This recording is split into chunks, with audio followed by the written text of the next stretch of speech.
Thanks പറയാണ്. കാരണം ഞങ്ങൾക്ക് ഇങ്ങനെ ഒരു സാഹചര്യം ഇവിടെ ഒരുക്കി തന്നതിന്. നെക്സ്റ്റ് സെവൻ നമുക്ക് എന്താണെന്നുള്ളത് നല്ല വ്യക്തമായിട്ട് അറിയാം. കാരണം നിങ്ങൾ മാഡം പറഞ്ഞതെല്ലാവരും ശ്രദ്ധിച്ചിട്ടുണ്ടാവും. അപ്പോൾ അവർ നമ്മളോട് റിക്വസ്റ്റ് ചെയ്തു ഇതൊരു അവസരം നമുക്ക് തരുമെന്ന് ചോദിച്ചു. പിന്നെ നമുക്ക് പ്രത്യേകിച്ച് മുടക്കും കാര്യങ്ങളൊന്നും ഇല്ലല്ലോ. അപ്പോൾ അവർക്കും തന്നെ ഒരു പ്രൊമോഷൻ്റെ ഭാഗമായിട്ട് ഒരു പുതിയ വണ്ടി ഇറങ്ങിയതല്ലേ, ആയിക്കോട്ടെ നിങ്ങൾ വന്നോളി എന്ന് പറഞ്ഞു. അപ്പോൾ ഏതായാലും പിന്നെ ഇത്ര നേരം നമ്മൾ കേട്ട് നിന്ന് നമ്മൾ പാർട്ടിസിപ്പേറ്റ് ചെയ്ത ഒരു മിനിറ്റ് ഇതിൻ്റെ ഒക്കെ പേര് ചുക്കാൻ പിടിച്ച വേറൊരാളുമാരുണ്ട്. നമ്മുടെ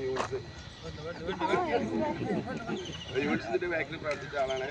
അപ്പോൾ ഇത്രയും നേരം നമുക്ക് ഇതിനു വേണ്ടി വെയിറ്റ് ചെയ്ത നമ്മളെ സഹോദരിമാർക്കും എല്ലാ സഹോദരന്മാർക്കും താങ്ക്സ് പറയണേ. അതുപോലെ